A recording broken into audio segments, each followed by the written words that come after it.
Gimana kabarnya hari ini? Mudah-mudahan anak-anak selalu dalam lindungan Sang Maha Kuasa ya, dan selalu semangat dalam menimba ilmu. Nah, di video kali ini, Ibu dan rekan-rekan Ibu akan membahas materi mengenai teks prosedur. Harapannya, dari video ini bisa menjadi pengetahuan tambahan untuk anak-anak. Disimak baik-baik ya. Yang pertama itu pengertian dari teks prosedur. Nah, apa sih itu teks prosedur? Jadi, teks prosedur merupakan teks yang berisi cara untuk membuat atau melakukan sesuatu dengan langkah-langkah yang tepat secara berurutan sehingga menghasilkan suatu tujuan yang diinginkan. Teks prosedur biasanya terdapat pada tulisan yang mengandung cara, tips, atau tutorial melakukan langkah-langkah tertentu. Yang kedua, tujuan teks prosedur. Teks prosedur bertujuan untuk memberikan informasi kepada pembaca atau pendengar agar mengikuti langkah atau perintah dari isi teks dengan tujuan akhirnya bisa sesuai dengan keinginan pembaca dan kemudian menjelaskan bagaimana kegiatan harus dilakukan agar pembaca dapat secara tepat dan akurat mengikuti sebuah proses membuat sesuatu, melakukan sesuatu pekerjaan atau menggunakan suatu alat. Yang ketiga, jenis teks prosedur. Secara bentuk, teks prosedur dibedakan menjadi 3 jenis, yaitu teks prosedur sederhana, teks prosedur kompleks, dan teks prosedur protokol. Ibu akan membahas satu persatu jenis teks prosedur. Yang pertama itu teks prosedur sederhana.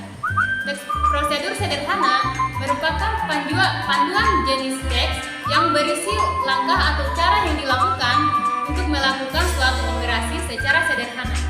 Dalam teks prosedur sederhana, terdapat langkah-langkah yang harus diambil, batasan materi atau tindakan yang diambil, dan langkah-langkah yang dijelaskan secara berurutan. Yang kedua itu teks prosedur kompleks. Teks prosedur kompleks merupakan teks prosedur yang berisi banyak langkah dalam melakukannya. Dalam penjabaran langkah yang terdapat pada teks prosedur kompleks, dimungkinkan terdapat sublangkah atau juga pilihan dan konsekuensi jika langkah tersebut tidak dilaksanakan. Sering dijumpai teks prosedur kompleks yang tersusun dalam bentuk paragraf. Yang ketiga, teks prosedur protokol. Teks prosedur protokol merupakan teks prosedur yang berisikan langkah-langkah yang tidak terlalu ketat dan rumit serta dapat dibolak-balik. Langkah yang terdapat dalam teks prosedur protokol bersifat fleksibel sehingga tidak harus runtut, meskipun dapat diubah urutannya. Namun tujuan akhir dari langkah-langkah tersebut tetaplah sama. Nah, selanjutnya untuk materi selanjutnya saya serahkan kepada rekan saya. Baik, selanjutnya Ibu akan menjelaskan materi mengenai ciri-ciri dan struktur teks prosedur. Teks prosedur memiliki beberapa ciri khususnya yang membedakannya dengan jenis teks yang lain. Di antaranya sebagai berikut. Yang pertama yaitu menggunakan pola kalimat perintah atau imperatif yang harus ditaati dalam pelaksanaan teks prosedur. Yang kedua, terdapat panduan langkah-langkah yang harus dilakukan. Yang ketiga, menggunakan kata kerja aktif. Dan yang keempat, menggunakan kata penghubung atau konjungsi untuk mengurutkan kegiatan. Yang kelima, terdapat aturan atau batas dalam hal ini atau kegiatan yang dilakukan. Yang keenam, menggunakan kata keterangan untuk menyatakan rincian waktu, tempat, dan cara yang akurat.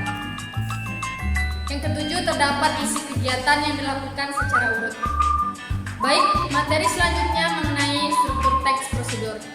Seperti halnya berbagai jenis teks lainnya, prosedur juga memiliki struktur yang menjadi unsur pembentuk teks.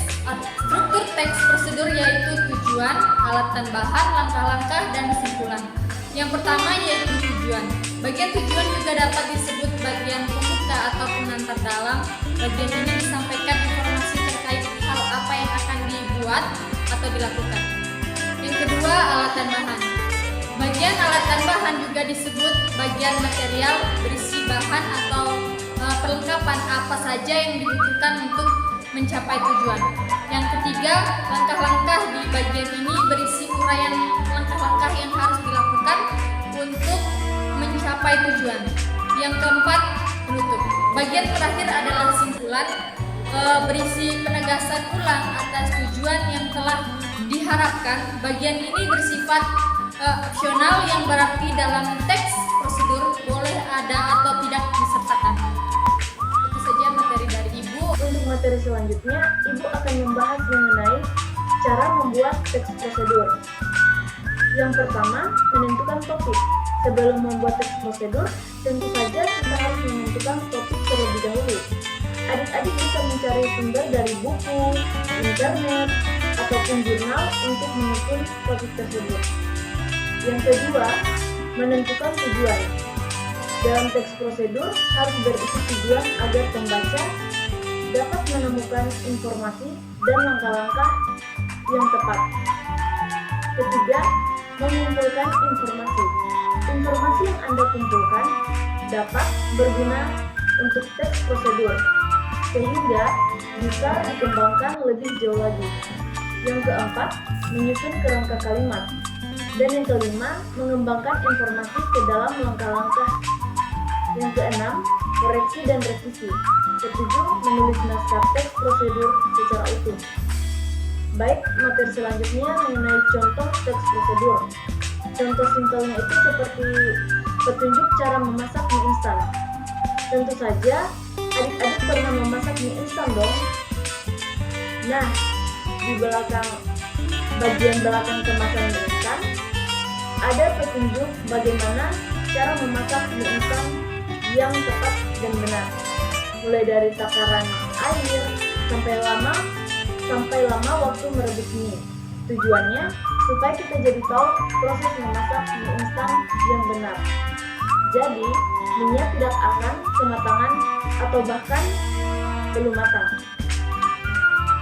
Itulah tadi materi mengenai teks prosedur yang telah Ibu dan rekan-rekan Ibu bahas. Mudah-mudahan dapat bermanfaat bagi adik-adik ya. Akhir kata Ibu ucapkan wassalamualaikum warahmatullahi wabarakatuh.